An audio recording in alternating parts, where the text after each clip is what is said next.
everybody, and welcome to the Awaken Together podcast. I am Jen, and today I'm having on a very special guest, and she is going to share with us all about human design. I discovered her profile on TikTok, found her on Instagram, and I just immediately resonated with her energy and wanted to hear so much more about human design from her. So without further ado, welcome, Michelle. Hello. Thank you so much for having me. We are so pumped. We have definitely referred to human design a couple of times, so this episode has been long awaited. I'm so excited to dive in. I could talk about human design all day long. I feel the very same about astrology.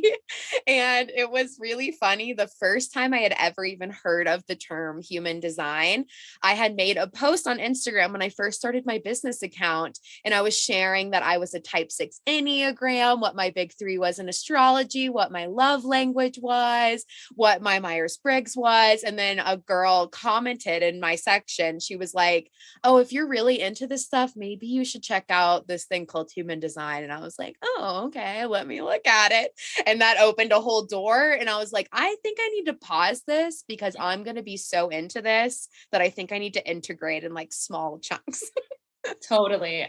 I agree. Like if you're into astrology, I feel like human design is just kind of like the a different side to the same story. It's very similar. And I mean, human design incorporates astrology aspects into it. So it's already like, ooh, this is going to be really interesting. I love it. Yeah. Can you go ahead and tell us at the beginning of the episode for anyone that wants to follow along, just what human design is and maybe how you can look up a basic chart so that if people want to follow along with the information we share, they can do it? Yeah, of course. So, if you've never heard of human design before, like, don't feel bad. It is not nearly as mainstream as I feel like it is, just because I talk about it every single day. But when I go home or talk to any of my friends that are not into the online space, they have absolutely no idea what I'm talking about. So, human design, it ultimately is a understanding of your aura or your energy. So it combines a lot of different modalities like quantum physics, the Kabbalah system, I Ching, astrology, to create this beautiful body graph. And your body graph is really this blueprint to understanding the person, the soul, the being that you were designed to be. I'm a firm believer that the second you are born is when you are living as your most authentic self. And as we age, we kind of lose that because we start to condition or change who we are, what we say, how we dress, what we eat, what we act like to fit into our family, to fit into society. And we get conditioned to believe that some things are good and some things are bad, all depending on your how you were raised, partially genetics as well. But so human design, I feel, is this tool to kind of go back to who you were that second you were born and see those qualities and work through the wounding and the generational trauma that your body and your mind are holding on to so that you can get back to living a satisfying, fulfilling life as your most authentic self. Oh, so well said. So well said. I love it. So good. Thank you. Yeah. So that's a little empowering that to know that you already have all of those amazing qualities within you because you've already been them, right? So there's nothing in your human design that you've never been because usually as children we live out our human design very well because we have very little conditioning. And as we get older, that's when we start to stray away from it. So if you have never pulled your human design chart before, there are a few websites that you can use. I am not affiliated with any of them, but my body graph is a great resource. And myhumandesign.com is another amazing resource. So you can go to either of those websites. You can honestly just Google human design, and there will likely be a free chart reader. Um, do not pay. Like if something is asking you to pay, like don't pay for it. Like you can get your chart for free. And all you need is your birthday, your birth time, and your birthplace. So is it important to have an accurate birth time? I would say yes. Maybe not as important as in astrology, because Yeah, I it's a know big that deal. the degrees are a really big deal. But as close as possible is just going to give you the most accurate information. But overall, most people's charts don't change that much throughout the day, depending on the situation. So if you don't have your birth time, you can just run a few times throughout the entire day. Or if you know you were born in the morning, run a few charts in the morning. And then just really focus on your type, your strategy, and your authority, because those are the three most fundamental pieces of your design, and everything else is dependent that you're living according to those three things. Thank you. That is so helpful. So yeah, if you want to pause and just pull it up, that could be kind of helpful to have as we go through the episode. When you first pull up your human design chart, it looks like a different language. If you don't know it, like I was like, whoa, this looks crazy, but I love it. And yeah, I immediately started opening like 10 tabs up and was searching all the little things, trying to piece my own little chart together when I first started. But Michelle, can you tell me how you fell onto human design and just kind of what your life looks like since you've incorporated a little bit of that and added it to your path? Yeah, totally. So, and it's so easy to get into that human design rabbit hole. Like that was me for a year. I used Yeah. to just work and listen to human design YouTube videos and podcasts, and I would read all the books. And that was long before I decided to even start spreading this message with other people. Yeah. But yeah, so my journey with human design is pretty, I would say, I want to say common, but maybe not. Um, so for the first 27 years of my life, I lived very normal, normal as can be, right? I went to high school, graduated to college, graduated, went to graduate school, got a master's degree in molecular biology. So almost like the complete opposite degree Uh-huh. as spiritual anything. Um, then I got married, got a full-time job, very following America's ladder of life. And when I was 27, I was working my first salary full-time job. My husband got the opportunity to get a job in Florida. So we had lived in Wisconsin at the time, and we both were raised there our entire lives. Like we had most of our family, all of our friends, and we decided to go for it. We figured we could always move back if it didn't work out, and life is worth taking risks for. So we moved to Florida where we knew no one. And I was starting to work remotely. So this is before everything that happened in 2020. It was actually in the middle of 2019. So this was my first time working remotely. And then moving away to a new city was like very isolating. I was spending all day by myself. I had no friends here outside of my husband who was gone at work all day. And I was very busy back home. Like I was a yoga instructor, I taught group fitness. So I was always like with my friends or I was at the studio. So I was like fairly busy back home. So then when I moved, I caught myself with all this free time. And my clients back home were like, we still want to do classes with you. So can you do some coaching online? So I said, sure. I started like doing my group fitness online for the studio. And this kind of prompted me to want to go into the online coaching space because I was like, I have all this free time, might as well go for it. And as I was starting to build my business in 2019 is when I came across human design. Because if any of you have started a business online, I feel like personal development is like a huge aspect of that. So naturally, as I was starting to learn more about becoming a better version of myself, I stumbled across human design, and I I loved it and hated it at the same time. So when I first pulled my chart and found out I was a projector, I was actually pretty angry because I wanted to be a manifesting generator, because I read about all the types before I actually pulled mine, because I wanted to be like, "Oh, I want to be a manifesting generator." And when I wasn't one, let me tell you, I was so mad. So mad. So I studied human design for a year after that. Okay. And I was obsessed, but do not follow in my footsteps, because what I did was I just studied, but I didn't apply anything. So my life didn't really change for that first year, even though I had copious amounts of human design knowledge, because I was too afraid to apply these practices into my real life. And it takes a like, I believe everyone's journey is on its path for a reason. And for me personally, the reason that I found human design so hard to embody was because I had to come to terms with the way that I've been living my life for 27 years was wrong. Mm-hmm.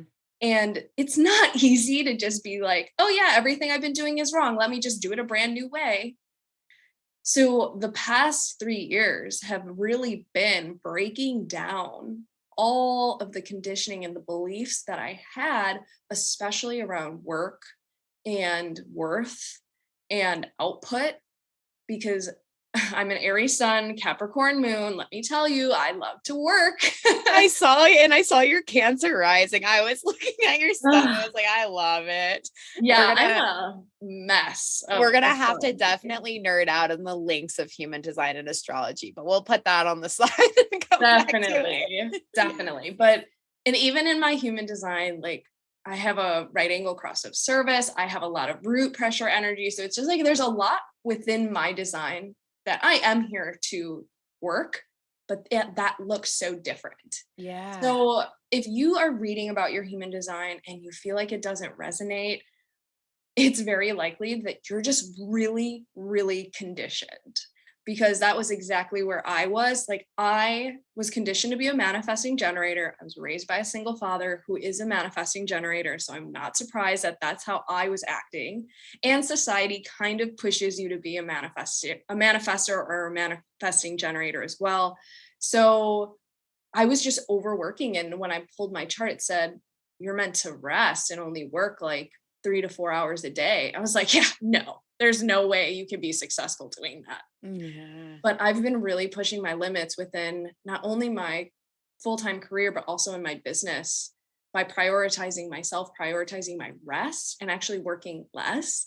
And I've been prospering and getting more done and still seeing so much success. So give it a chance. Even if it doesn't feel right, it's going to feel challenging, but it is so life-changing. So like now where I'm at today, 3 years later, after finding out my human design, my marriage, oh my gosh, it has completely transformed my marriage, because I can understand my husband at an energetic level, even though he doesn't understand human design.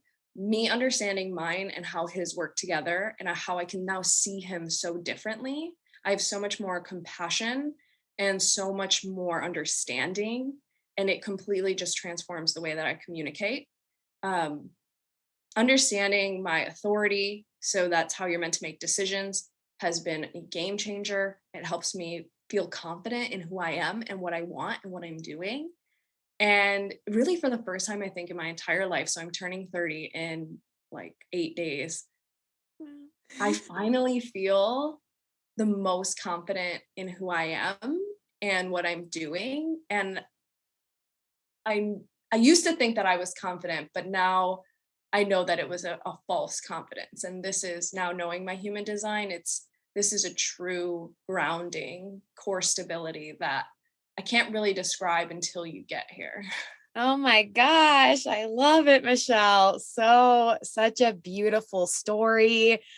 I definitely want to hear really practically like what all of, you honoring your authority and what that looks like, and even just honing in on what it looks like to know your partner's energy body. But I definitely want to kind of explain what those things are a little bit. So if you're listening along, you have that reference. But yeah, thank you for sharing that story. And I feel like kind of similar when I fell onto astrology. I think human design will come a lot easier as I continue to like learn it. But it took a long time for me to embody any of the stuff because I also was very surprised of the accuracy of it.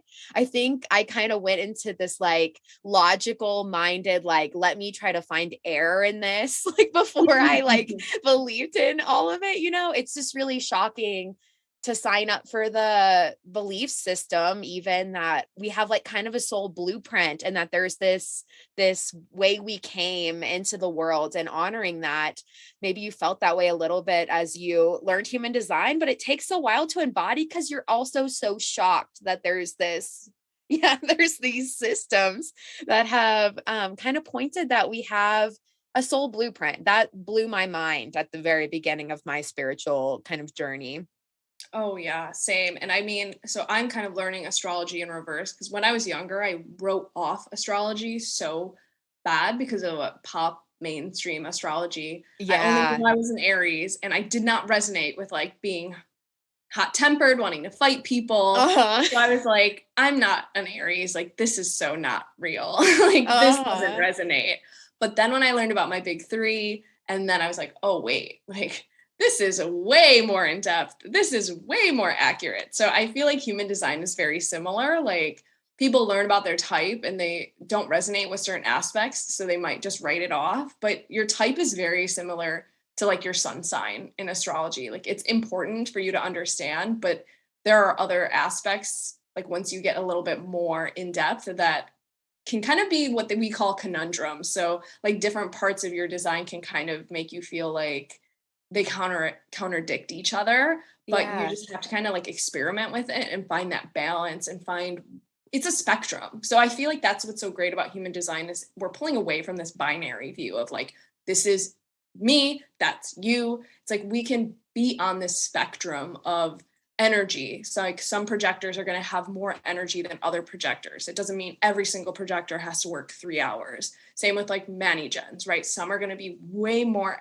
energetically elevated than others, all depending on other aspects of your chart. So really starting to shift to this view of I'm a Manny Gen, so I'm hyper to oh, this is a spectrum. Where does my energy fall on this energetic spectrum?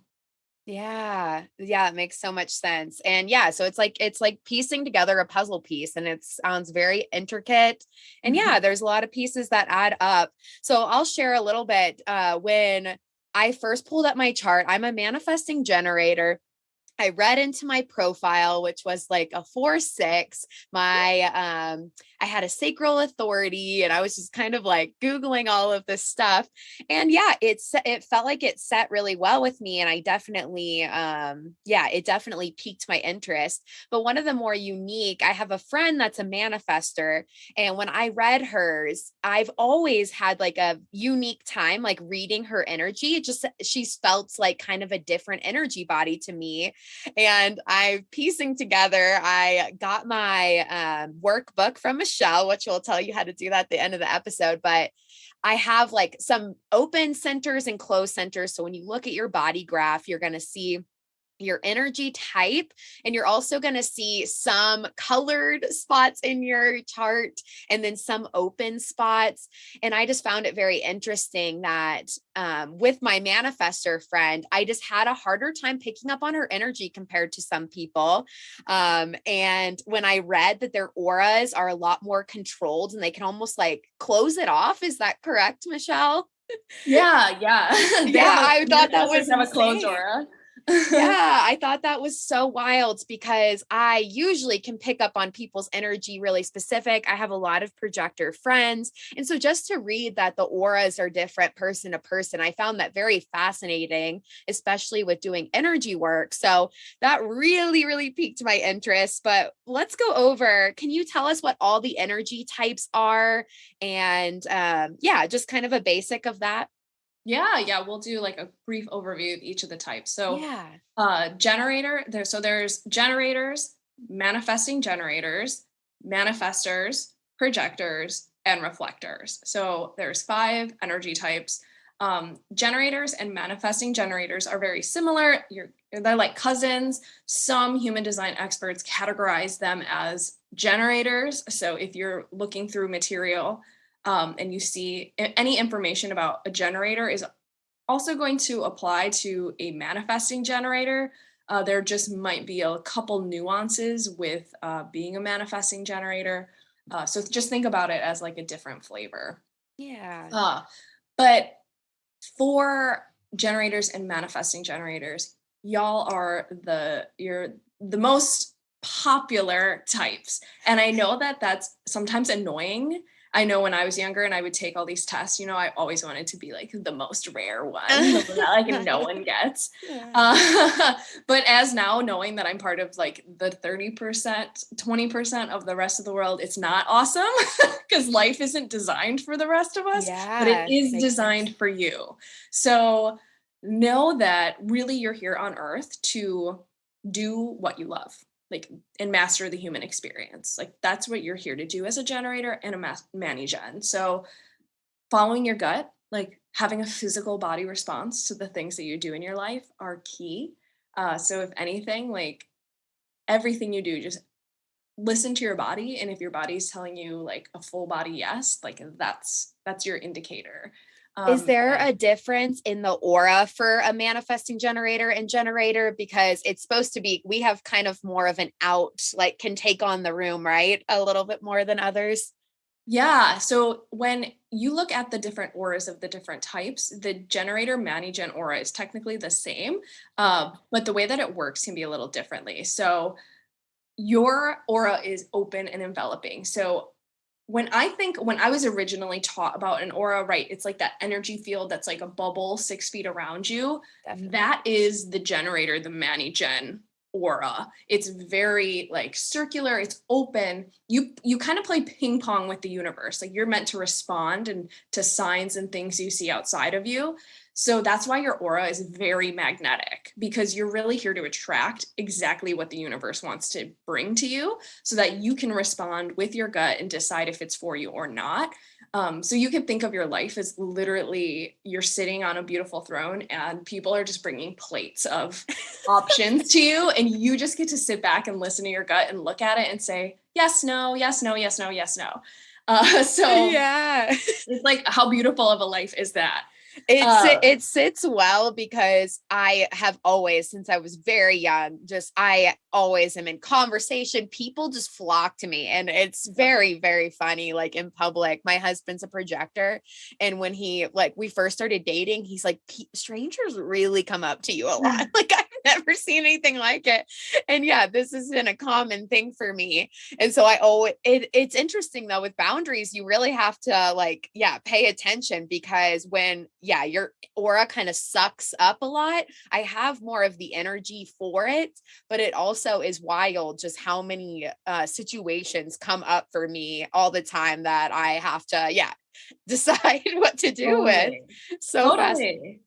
I think of the generator Manigen aura almost as like a warm blanket. Like it's just this comforting, attractive, juicy energy that people just want to be around, right? And that's why those strangers they just come up to you and people just want to talk to you because it's just like, ooh, like that energy is just very attractive, especially when you're doing something that is lighting you up.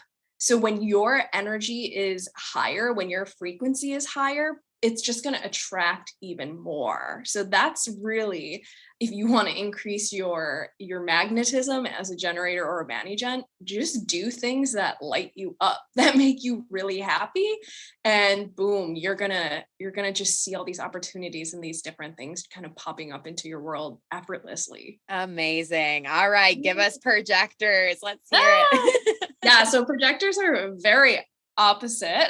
We're usually not the people that people come flocking to when we walk into a room, and we can feel very overshadowed by our generator mani-gen friends. But as a projector, so we make up 20% of the population, and our strategy, so the way we navigate throughout this life, is we're meant to wait for an invitation. So what incarnation does that mean? So as projectors, we are here to provide wisdom through our perspective, not really through what we do. So that's why we're really, I think about the projectors almost like the shamans of a tribe, right? They would just kind of hang out in their hut, do their own thing, always be walking around, and everyone's just like, what are they doing? And they're like, oh, that's just our tribe shaman. Like, they're just, don't mind them. They're going to talk to the birds, and they're going to like dig in the dirt. It's fine. But whenever you have a problem, you go to them, like they're going to help you. So that's kind of how I imagine this projector energy is. Like, we really are here to kind of just explore what we love, do what we love, get really, really smart and good at it. And by doing that, people are going to flock to us, because then they recognize us as someone who can help them with that particular thing. And we provide them with our wisdom, our ways that they could do things better. So this generator projector relationship is so important, because for you as a generator, as you're responding to the world, as you're navigating and mastering, right, your own human experience, you're going to hit plateaus. And that's when a projector can really see where you can manage your energy better in a way that you would never be able to see by yourself. So projectors, we're here to help you understand yourself better, because we can just see you in, it's almost like we can see you in high def, and you can't really, you see yourself in like 720. Mm-hmm. So our perspective as projectors is what's important. So don't get so focused on like your working output. That's not what we were designed to do. We were designed to really have the wisdom, and waiting for the invitation is just waiting for someone to ask for your advice or your wisdom before you give it to them.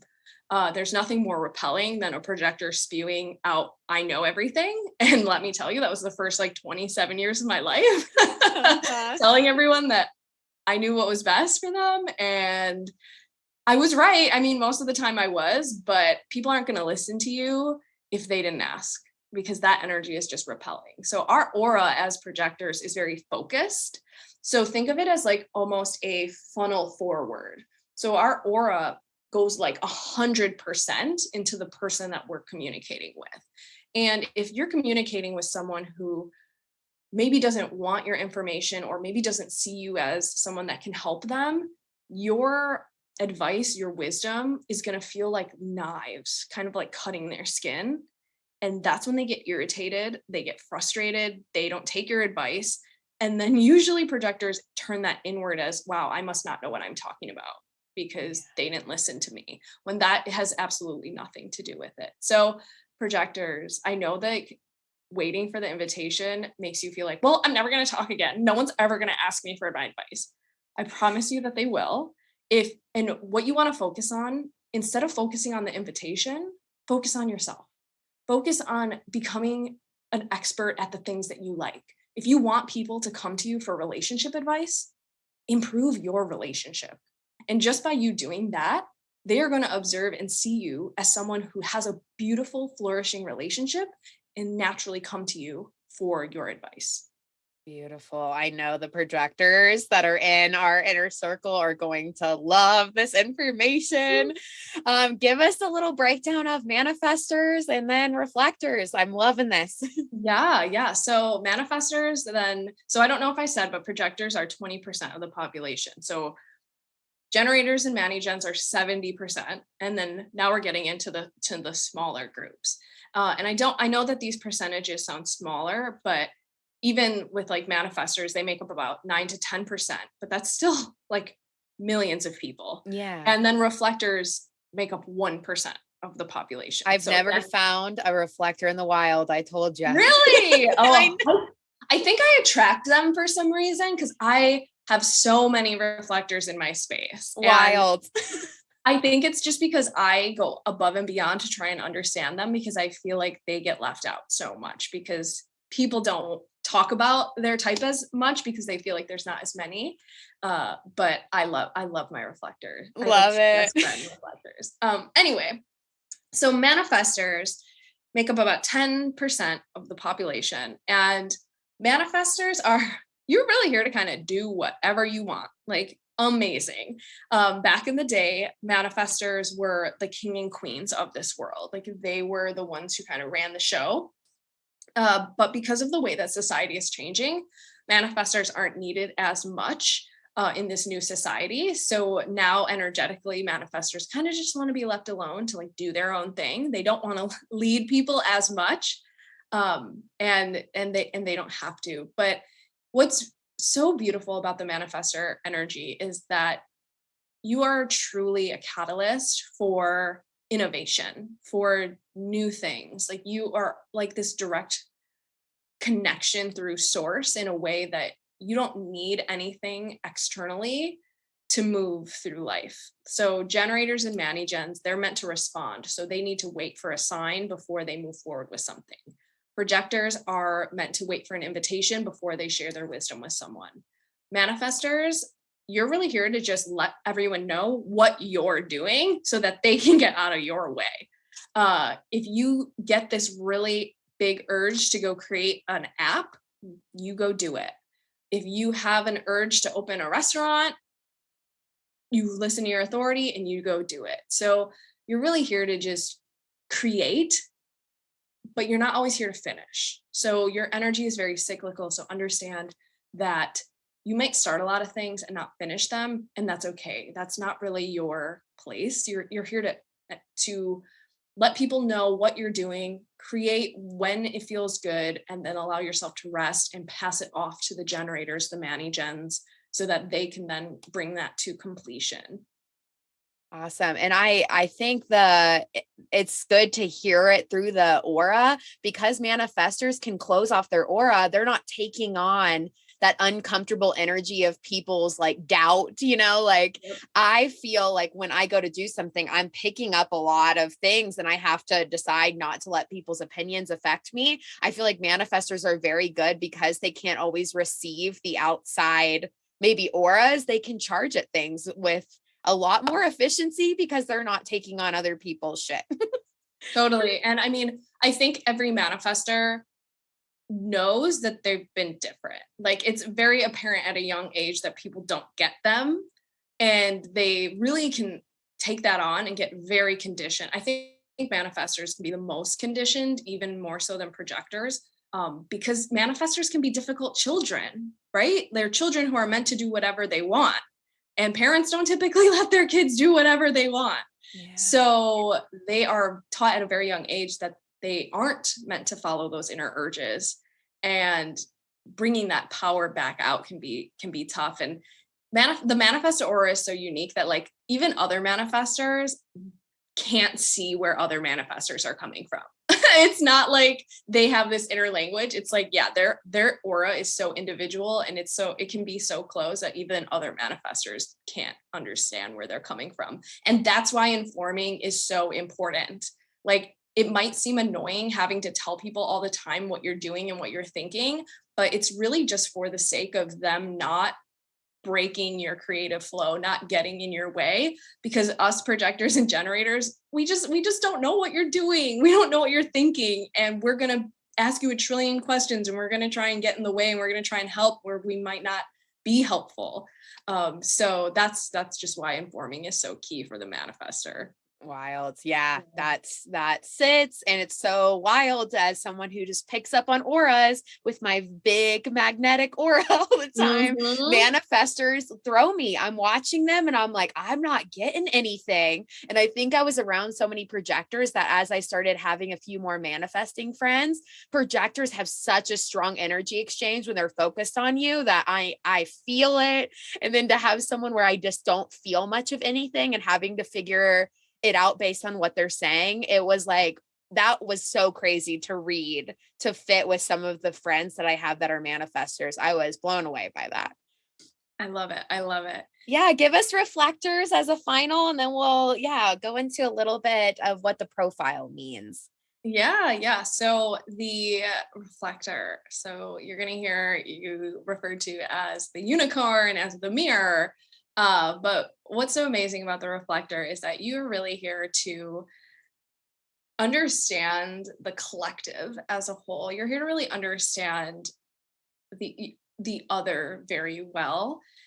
So if you're a reflector, that means you have no centers defined. So when you look at your body graph, it's going to be all white. And I just want you to know that's great. Like there's nothing wrong with your body graph. It's not broken. There's not something wrong with you. That's just you are able to take in wisdom from the planets and from all the people around you.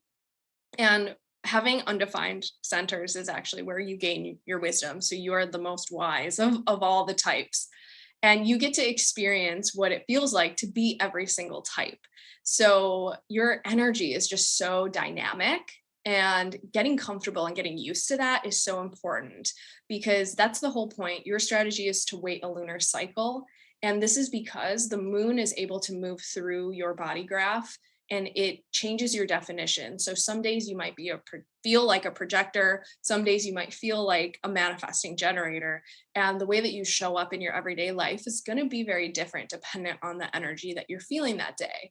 So you can follow along with the transits. So that just means like where the planets are in space is going to change the energy that's being activated in your body graph.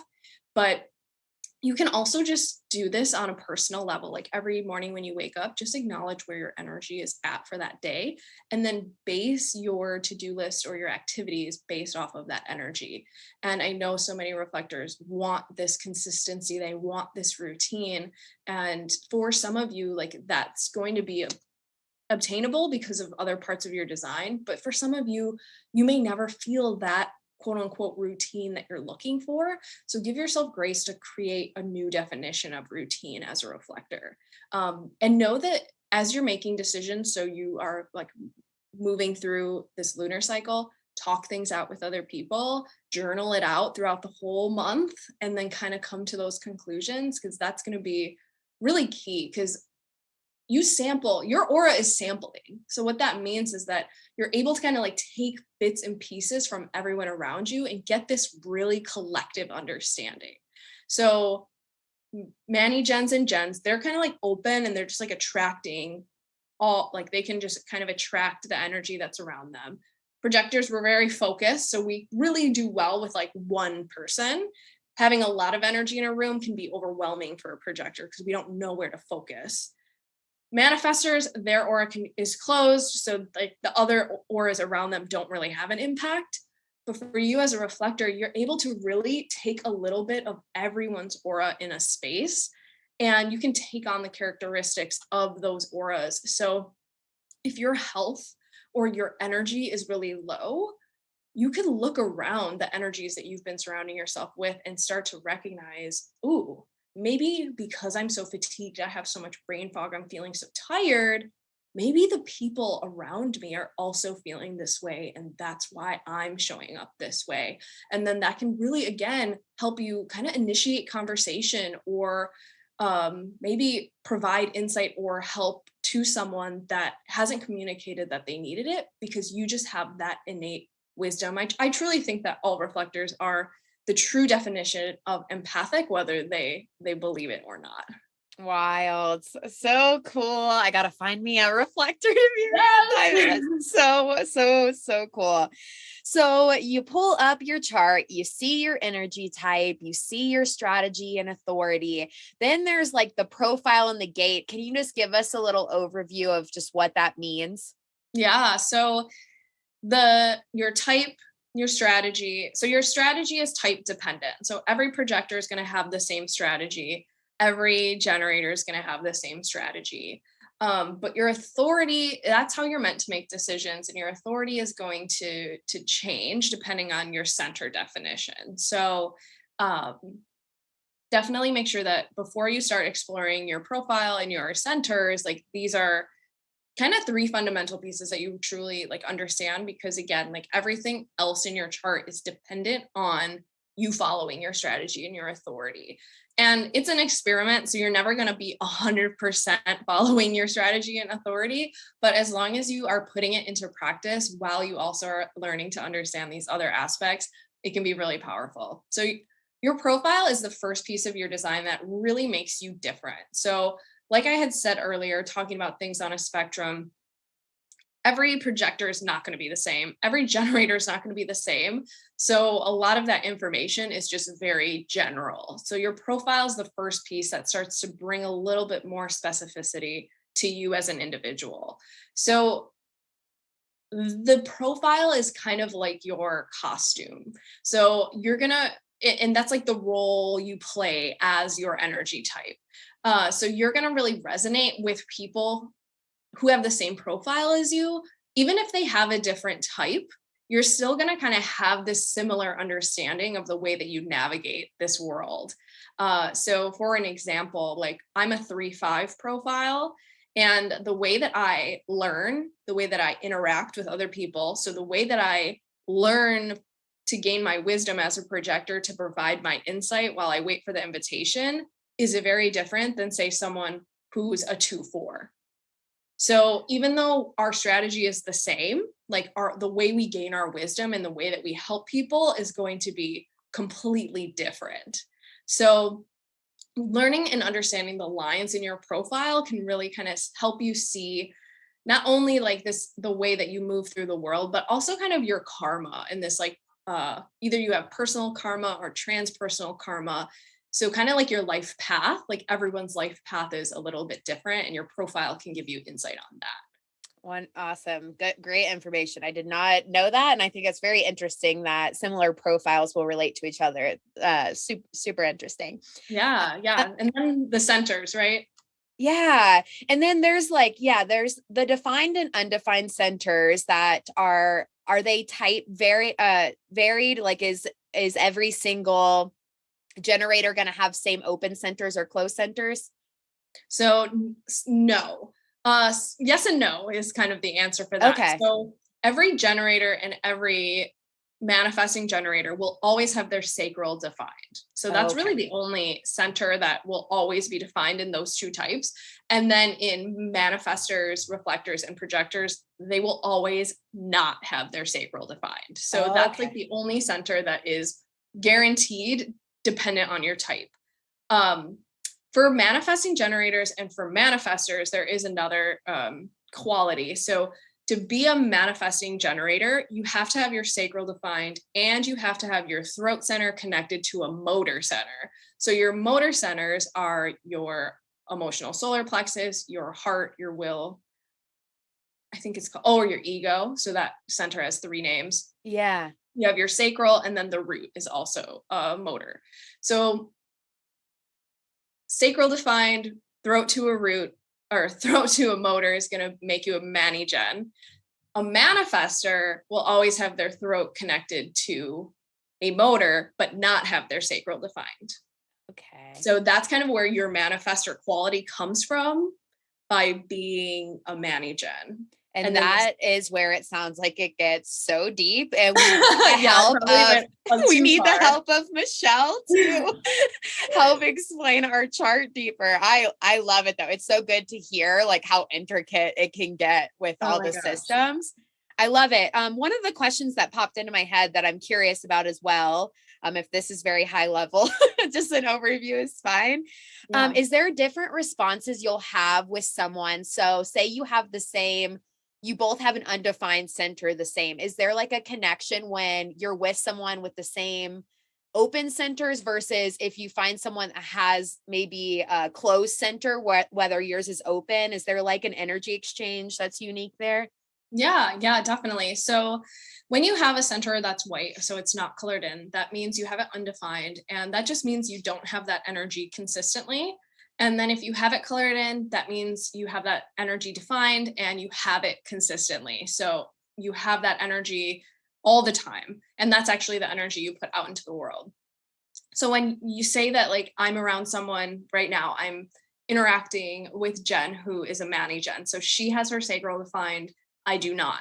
So I am taking in her sacral energy through this conversation. And I'm going to feel a little hyper after this, probably. I'm going to feel energized. I'm going to probably want to work and like do things. But I have to remember that this isn't energy I have consistently. So it's going to eventually go away. And I need to recognize that I need to rest once it's gone. The problem with conditioning is that we think that we still have that energy even when it's gone. So we try and act like we have that energy when we don't. And what's so beautiful too is that there is an aura created when you're actually communicating with someone. So there's connection charts, and two people can have centers that are undefined. So say Jen and I both had our throats. Well, I know she doesn't have her throat. So we'll say the spleen. We both have our spleen undefined, but we each have one gate, like coming from different centers. Like we can create connections that could define that center when we're together. Oh, That so normally it wouldn't be defined for either of us. So wow. that's a really high level of human design. I would totally recommend to get a connection chart with someone that you love, just to kind of like see where it's at. But it is just, it's so powerful that once you get an understanding of the different qualities of each of the centers are like chakras. So they each hold their own energy ports. You can really start to feel and pick up on the different energies of people you're around, where you can kind of tell, ooh, I bet you they're a defined head center, or I bet you they're a defined sacral, when you have that center undefined, because you can feel a shift within yourself. Like I know I can. Amazing. Mind blowing. Oh my gosh. So cool. Yeah. And it really shows the connect, like the reason we all need each other. I mean, I think that's should be an obvious, but how cool is it that each person kind of brings out a different side of us? And I think, there's kind of a negative light to I think in society growing up of like mimicking people or copying, and there's kind of this yeah, it's just I guess it shows the bigger picture of how each person's going to bring out a little different side of us, and that's okay, and that's what makes it really beautiful, just connection in general. Oh, yeah, I agree. I feel like we all were designed to be a very specific role in the collective. And it can be difficult when potentially your role isn't what society deems as worthy. So just always knowing that, like, when you align with who you really are internally, regardless of the things that you may have to do for work or whatever, like when you create that core stability within you, like you can't be shaken regardless of what people say, what people do, because you have such strong faith within yourself. And that's what human design has done for me. Like, as a small example, I still work a corporate job, and I used to get so triggered by emails from coworkers if they were accusing me of like being lazy or not getting something done in time. And it used to like make my chest tight, and I would get hot, and I'd be like writing this passive aggressive email back. And since doing this work, like, their emails literally have no physical response anymore. Like, I always respond in love. I don't even let it get to me. And like, that's just one small change that embodying my human design has given me. Is so much more peace and happiness. Even in situations that other people are triggered, I can still show up in that peace and that happiness and that calm. And it's so nice no longer feeling out of control with my body and my nervous Yeah. system. Oh my gosh, beautiful growth. Sounds like such an essential piece to a spiritual journey. Yeah. So tell our listeners how they can connect with you, what your handle is, and yeah, just what you offer. Yeah. So I hang out mostly on Instagram and TikTok. So my handle on Instagram is Your Human Design Coach. And then my handle on TikTok is MT Smith with 3 H's. So you can find me on either of those places, and there's plenty of information there. And yeah, I would love to connect. Send me your chart, send me your design, and I would love to help you understand it and how you can begin to put it into practice. Oh my gosh. We so appreciate your information. I learned so much just from this conversation. Yay. And yes, I appreciate you. I appreciate your knowledge, giving you those projector compliments. I'm I love taking it it. all in. Thank you so much, Michelle. We will talk soon. Thank you. Bye.